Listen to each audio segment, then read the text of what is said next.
Selamat datang di channel Kauru Jawi, sebuah ruang sunyi di tengah bisingnya zaman, tempat di mana ilmu lama tidak sekadar diceritakan tetapi dihidupkan kembali.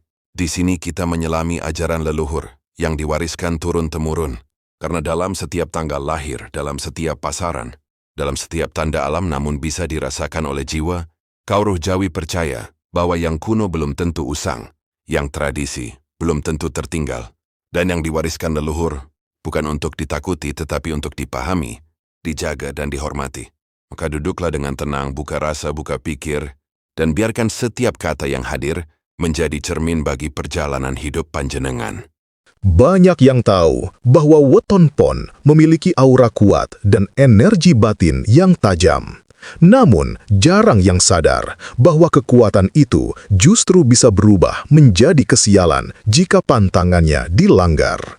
Dalam tradisi Jawa, pon dikenal sebagai weton yang memadukan kekuatan batin, ketajaman insting, serta karisma yang membuat orang lain mudah menghormati. Mereka yang lahir di hari pon cenderung membawa energi spiritual yang lebih peka dari weton lainnya. Kehadiran mereka terasa berbeda, lebih berat, lebih dalam, lebih penuh wibawa. Namun, semakin kuat energi seseorang, semakin besar pula tanggung jawab untuk menjaganya. Weton pon bukanlah weton yang bisa hidup sembarangan. Ada garis halus yang menghubungkan mereka dengan alam, leluhur, serta getaran gaib yang berada di sekitar. Bila garis ini terganggu, walau sedikit saja, hidup pon bisa berubah dari tenang menjadi kacau. Rejeki seret, hubungan retak, sering sial, mudah diserang energi negatif, bahkan merasa seperti ditinggalkan oleh tuah kelahirannya sendiri. Pantangan-pantangan ini bukan sembarang aturan, ia adalah penjaga keseimbangan. Dengan memahaminya, pon dapat berjalan lebih mantap, lebih terarah, dan lebih terarah dengan jalur hidup yang sudah digariskan sejak lahir. Dalam video ini, saya akan membahas 5 pantangan besar weton pon, mulai dari ucapan, benda, kebiasaan, hingga energi yang harus dihindari.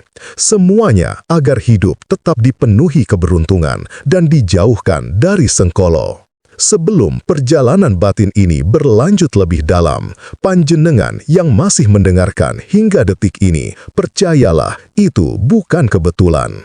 Ada sesuatu di dalam diri panjenengan yang mulai terbangun, sebuah panggilan jiwa yang sejak lama menunggu untuk diingat kembali.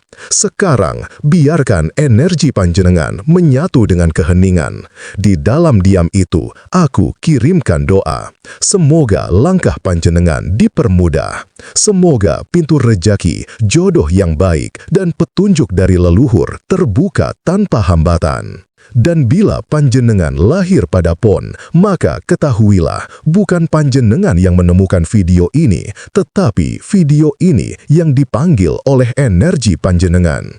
Dari kota mana panjenengan sedang mendengarkan pesan ini? Silahkan tulis di komentar agar energi para jiwa dari berbagai penjuru Nusantara dapat saling terhubung, saling menguatkan, dan saling mengenali tanpa harus bertatap muka. Dan sebelum panjenengan melanjutkan perjalanan ini, tekan tombol subscribe serta aktifkan loncengnya. Bukan untuk angka, tetapi sebagai tanda bahwa panjenengan siap menerima pengetahuan, wejangan, dan petunjuk batin yang akan datang setelah ini. Tenangkan hati, siapkan batin. Perjalanan sejati panjenengan baru saja dimulai. Di antara seluruh weton dalam penanggalan Jawa, pon adalah salah satu yang paling unik dalam urusan ucapan. Tidak banyak yang tahu bahwa mereka yang lahir pada weton pon membawa getaran lidah yang jauh lebih kuat dibanding weton lain. Apapun yang keluar dari mulut mereka bukan sekedar suara, melainkan gelombang energi yang bisa menggetarkan alam halus. Orang Jawa dulu menyebutnya tutur kang jedul kahanan, ucapan yang melahirkan kenyataan. Karena itulah, pantangan terbesar bagi kelahiran Pon adalah mengucapkan kata-kata yang menurunkan dirinya sendiri. Menggerutu, mengutuk nasib, menyebut dirinya tidak berguna, hingga meramalkan kesialan. Semua kalimat itu bukan hanya terdengar oleh telinga manusia, tetapi juga ditangkap oleh alam gaib yang mengitari Pon. Pon diberkahi dengan aura yang peka. Setiap kata yang keluar dari mulut mereka seperti memantul dari dinding energi di sekitar, lalu kembali menghantam kehidupan mereka. Ketika Pon berkata, "Aku memang sial," itu bukan sekedar keluhan, itu adalah perintah yang didengar semesta. Ketika Pon bergumam, "Sepertinya aku tidak mampu," itu adalah energi runtuh yang dipasrahkan ke alam, dan alam pun membalas dengan membuka jalan yang semakin berat.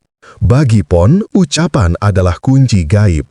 Kunci ini bisa membuka pintu rejeki, membuka pintu keberuntungan, menarik simpati manusia, bahkan mengundang perlindungan leluhur. Namun kunci yang sama juga dapat membuka pintu sengkolo, membuka jalur kesialan yang tidak terlihat, dan mengundang makhluk halus yang senang dengan energi rendah. Energi ucapan Pon bekerja seperti cermin spiritual. Apa yang mereka pancarkan melalui tutur akan kembali pada dirinya dalam bentuk pengalaman hidup. Semakin gelap kata-kata yang diucapkan, semakin gelap pula jalan yang dihadapi. Orang tua Jawa dulu sering memperingatkan anak kelahiran Pon dengan kalimat, "Aja sembrono yen ngomong, mengko kahananmu ndadekake sakjane." Jangan sembarangan berbicara, nanti hidupmu berubah menjadi seperti yang kamu ucapkan. Pon sangat mudah didengarkan oleh alam, maka ketika ia mengutuk keadaan, berkata pesimis atau merendahkan dirinya, cahaya keberuntungannya perlahan tertutup kabut. Energinya menjadi berat, pikirannya mudah kusut, dan jalan rezekinya seperti tersumbat tanpa sebab jelas. Bahkan, ada cerita bahwa Pon yang sering mengumpat dirinya sendiri bisa mengalami hilangnya tuah weton, sebuah kondisi di mana karisma dan perlindungannya melemah drastis. Sebaliknya, ketika Pon menjaga ucapannya, meski hanya dengan menahan diri untuk tidak mengeluh, energi tuahnya segera tampak. Cahaya batinnya menjadi terang kembali, aura karismanya lebih kuat dan terasa oleh siapapun yang berada di dekatnya. Rezekinya yang semula berjalan lambat dapat kembali lancar, situasi hidup menjadi lebih ringan, dan hal-hal baik mulai berdatangan tanpa ia sadari. Pon bukan hanya harus berhati-hati dalam berbicara, tetapi juga memilih waktu dan tempat untuk mengeluarkan pendapat. Ucapan Pon yang diutarakan pada malam hari, terutama setelah tengah malam, memiliki bobot lebih besar dan lebih mudah ditangkap oleh makhluk halus. Karena itu, Pon dianjurkan untuk tidak mengeluh, menangis, atau meratap keras di waktu malam, sebab getaran energi pada jam itu jauh lebih sensitif. Mengendalikan ucapan bagi Pon bukan sekedar etika, itu adalah benteng spiritual, benteng yang melindungi rejeki, jalan hidup, dan keselarasannya dengan alam. Ketika Pon menjaga lidahnya, ia sedang menjaga takdirnya sendiri. Dari semua weton dalam tradisi Jawa, kelahiran Pon dikenal memiliki tali energi yang sangat kuat dengan alam sekitar. Getaran batinnya peka, mudah menangkap sinyal halus, dan cepat terhubung dengan energi yang tersimpan dalam benda-benda tertentu. Karena itu, pantangan terbesar Pon yang sering diabaikan adalah mengambil benda sakral atau benda temuan sembarangan, terutama dari tempat yang memiliki riwayat gaib. Dalam kepercayaan para leluhur, benda bukan hanya sekedar wujud fisik. Di balik itu, ada jejak energi, memori, bahkan sisa-sisa kehendak pemilik sebelumnya. Batu-batu yang tergeletak di sungai tua, kayu dari pohon keramat, keris kecil yang ditemukan di tanah, gelang atau kalung yang tertinggal di makam kuno, bahkan koin kuning di jalan malam hari, semuanya menyimpan getaran yang tidak bisa seenaknya dipindahkan. Bagi weton lain, mungkin benda itu hanya menjadi barang biasa. Namun bagi Pon yang auranya bersifat magnetik, apapun yang disentuh dan dibawa pulang bisa langsung menempel pada medan energinya. Pon adalah ibarat wadah kosong yang mudah diisi oleh frekuensi luar, baik yang terang maupun yang gelap. Karena itu, Pon sangat rentan mengalami gangguan jika tanpa sengaja mengambil benda yang mengandung energi berat. Gangguan itu tidak selalu muncul seketika. Kadang dimulai dari hal-hal kecil, mimpi buruk yang datang berulang-ulang, perasaan gelisah tanpa sebab, rumah terasa sumpek meski bersih, mudah tersentuh hal-hal mengganggu dari alam halus, hingga rejeki yang tiba-tiba macet dan terasa seret. Orang tua Jawa dulu bilang, ojo sembarangan ngowo barang soko panggonan peteng, utamane kowe sing lahire Pon. Jangan membawa pulang barang dari tempat gelap, apalagi kamu yang lahir Pon. Karena Pon memang memiliki pintu batin yang lebih terbuka dari weton lain. Ketika ia membawa pulang benda yang memiliki penunggu, arwah penasaran, atau energi yang tidak tuntas, maka benda itu tidak hanya ikut, tetapi menempel kuat pada tubuh halusnya. Ada Pon yang menjadi sering melihat bayangan lewat, ada yang merasa rumahnya diawasi, ada pula yang tiba-tiba selalu sial setelah memungut benda temuan dari hutan atau sungai.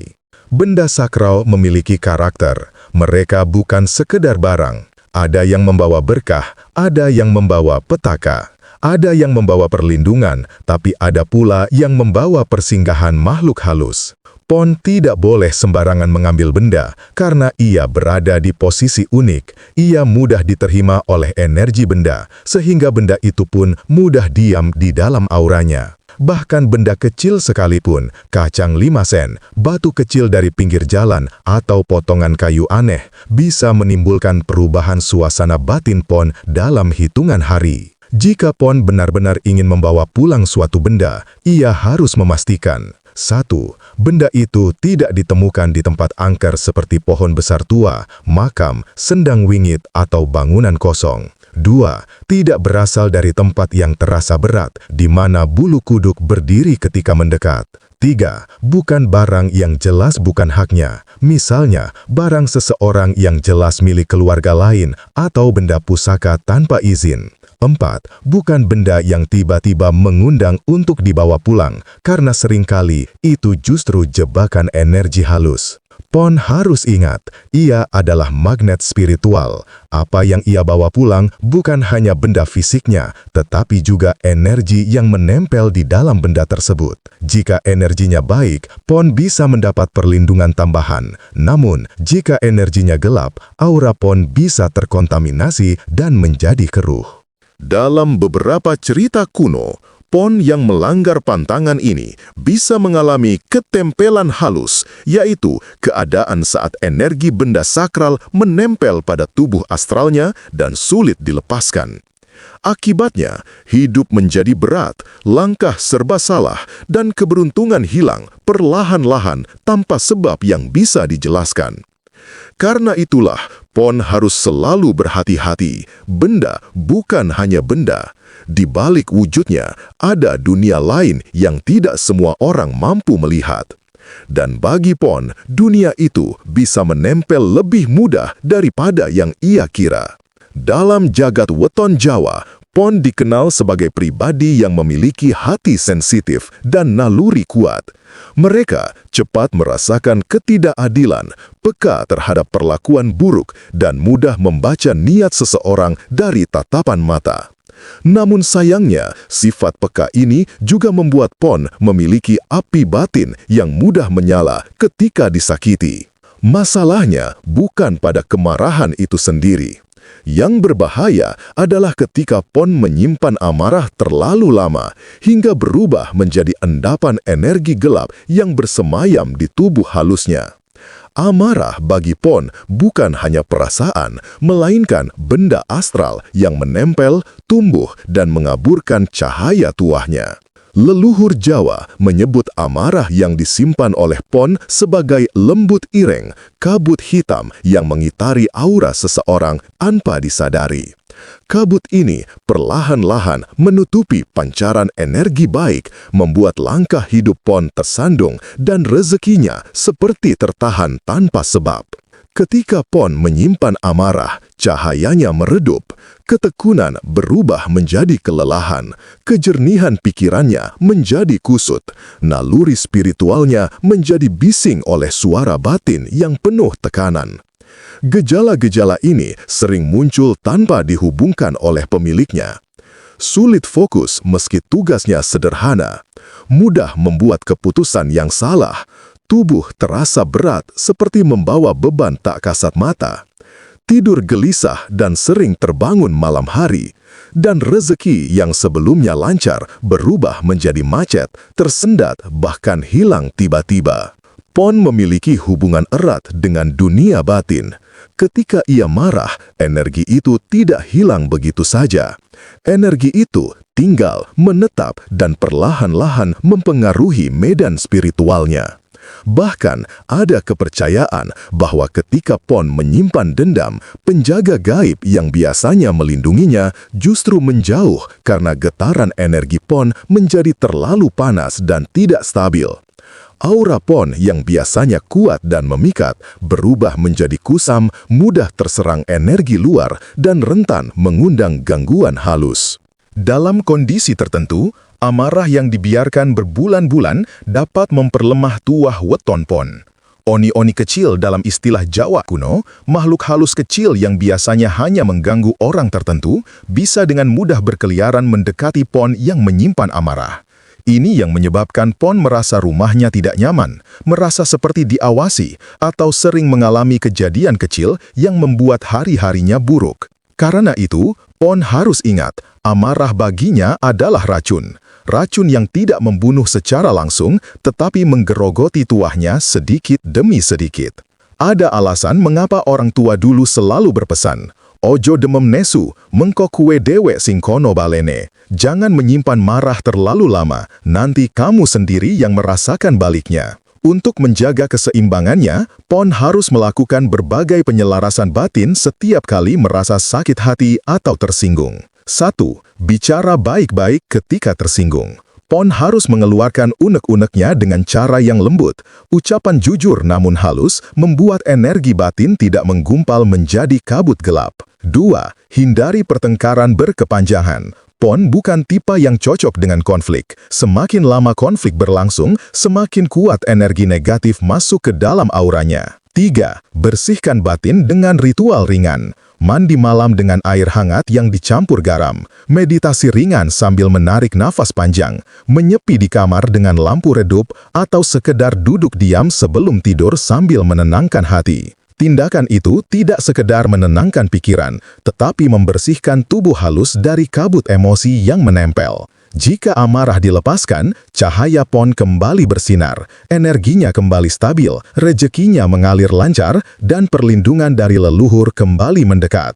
Pon menjadi versi dirinya yang paling kuat, paling jernih, dan paling bermakna. Amarah boleh muncul, itu manusiawi, namun bagi Pon yang tidak boleh adalah menyimpannya. Bagi kebanyakan orang, kamar tidur hanyalah tempat beristirahat. Namun bagi mereka yang lahir dalam weton Pon, kamar adalah ruang suci, sebuah wilayah tempat aura melepas beban, jiwa menanggalkan pertahanan, dan tubuh halus kembali menyatu dengan alamnya. Karena itu, Pon sangat sensitif terhadap energi ruang, terutama pada saat tidur ketika kesadaran fisik melemah dan lapisan batin terbuka. Dalam keadaan tidur, Pon berada di kondisi paling rentan. Tubuh kasat mata terlelap, tetapi tubuh halus justru aktif berjalan di batas antara dunia nyata dan dunia gaib.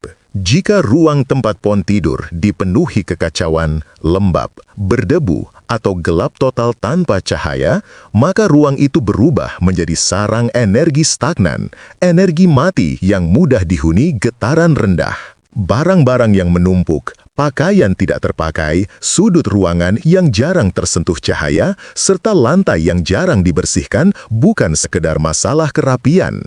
Dalam pandangan leluhur Jawa, semua itu menciptakan angin mati, aliran energi yang mandek dan mengundang gangguan halus. Bagi Pon yang auranya menyerap lingkungan, angin mati ini sangat mudah menempel dan mengikuti hingga ke tubuh halusnya. Akibatnya tidak selalu terjadi seketika, tetapi muncul perlahan-lahan dalam bentuk tanda-tanda kecil. Bangun tidur dengan tubuh terasa berat dan tidak segar. Mimpi buruk berulang yang terasa sangat nyata. Kepala terasa penuh meski tidak banyak berpikir. Emosi tidak stabil tanpa sebab jelas. Dan kelelahan batin yang sulit hilang meski sudah istirahat. Ketika Pon terus-menerus tidur di ruang seperti ini, aura karismanya mulai menipis. Perlindungan batin melemah dan energi negatif memiliki kesempatan untuk masuk lebih dalam. Dalam cerita lama, Pon yang tidur di ruang gelap total tanpa cahaya sering menjadi lintasan, jalur yang mudah dilewati makhluk halus karena tidak ada getaran penjaga. Kegelapan total adalah pantangan tersendiri bagi Pon, bukan karena gelap itu buruk, tetapi karena gelap yang tanpa titik cahaya menciptakan ruang kosong energi. Ruang kosong ini bisa diisi oleh apapun, tergantung kekuatan auranya. Jika Pon sedang lelah batin, menyimpan amarah, atau mengalami kesedihan, ruang kosong itu mudah terisi oleh energi yang bukan miliknya. Orang tua Jawa dulu menyarankan Pon untuk selalu memberi titik cahaya di kamar tidur, lentera kecil, lampu redup, atau lilin aromaterapi. Cahaya kecil ini berfungsi sebagai penanda wilayah, sebuah simbol bahwa ruang itu dijaga dan tidak bebas dimasuki energi asing. Selain cahaya, kerapian adalah kunci utama. Kamar yang bersih bukan hanya menenangkan mata, tetapi juga membuka jalur energi yang mengalir dengan lancar. Ketika jalur energi terbuka, tubuh halus Pon dapat beristirahat dengan sempurna, dan tuah wetonnya kembali terisi penuh saat bangun pagi. Ada pula pantangan lama bagi Pon untuk tidur menghadap tumpukan barang atau sudut gelap ruangan. Sudut-sudut ini dianggap sebagai titik berkumpulnya energi sisa. Jika Pon tidur menghadapnya terlalu sering, mimpi-mimpi berat dan perasaan tidak nyaman akan semakin sering muncul. Untuk menjaga keselarasan, Pon dianjurkan melakukan hal-hal sederhana namun bermakna secara spiritual sebelum tidur. Merapikan tempat tidur dan lantai sekitar, membuka jendela sebentar agar udara berganti, menyalakan lampu kecil atau lilin beraroma alami, mengucap doa atau niat perlindungan sebelum memejamkan mata, dan menjauhkan benda-benda yang tidak diperlukan dari sekitar ranjang. Semua itu bukan ritual berlebihan, melainkan perawatan energi diri. Karena bagi Pon, kamar tidur bukan sekedar ruang fisik, melainkan ruang penyembuhan jiwa. Ketika Pon menjaga ruang tidurnya, ruang itu akan menjaga Pon kembali. Energi batin menjadi lebih jernih, mimpi kembali damai, rezeki mengalir lebih ringan, dan hidup terasa lebih tertata. Ingatlah, Pon yang tidur di ruang bersih dan bercahaya sedang menyiapkan dirinya untuk takdir yang lebih terang. Di antara seluruh weton, Pon dikenal sebagai penyerap energi alami. Auranya bekerja seperti bejana terbuka yang menampung getaran dari sekitarnya. Emosi orang lain, jejak tempat yang disinggahi, bahkan suasana batin dari peristiwa-peristiwa yang dialami. Karena kepekaan inilah, Pon membawa kekuatan besar sekaligus risiko tersembunyi. Jika tidak dibersihkan, energi yang menumpuk dapat berubah menjadi beban batin yang berat. Energi negatif yang tertahan tidak selalu terasa langsung. Ia menumpuk pelan, halus, hampir tanpa disadari. Namun, ketika sudah terlalu penuh, dampaknya mulai muncul dalam hidup Pon. Rezeki seret tanpa sebab jelas, hati terasa kosong meski dikelilingi orang baik, tubuh mudah lelah dan rentan sakit ringan, serta arah hidup terasa kabur seperti kehilangan kompas. Inilah tanda bahwa energi PON telah keruh dan membutuhkan penyelarasan. Dalam kepercayaan Jawa lama, kondisi ini disebut sumuk batin, panas batin yang membuat energi kehidupan tidak mengalir dengan semestinya. Jika dibiarkan terlalu lama, sumuk batin dapat mengikis tuah weton PON sedikit demi sedikit, membuat karisma memudar dan perlindungan gaib menjauh. Karena itu, PON pantang membiarkan energi negatif menumpuk. Pembersihan batin bukan pilihan, melainkan kebutuhan. Namun, pembersihan ini tidak harus rumit atau berat. Leluhur justru mengajarkan kesederhanaan yang konsisten. Mandi air garam atau air bunga berfungsi melepaskan energi asing yang menempel di tubuh halus. Menyalakan dupa atau kemenyan di malam Jumat menjadi penanda bahwa ruang dan diri sedang disucikan. Membersihkan sudut rumah yang jarang tersentuh, membuka kembali jalur energi yang tertutup. Doa dan meditasi ringan menenangkan batin sekaligus menguatkan perlindungan diri. Bahkan, merapikan tempat tidur setiap pagi adalah bentuk niat menjaga energi hidup tetap tertata. Semoga bermanfaat. Terima kasih sudah menonton sampai selesai. Sampai jumpa di video selanjutnya.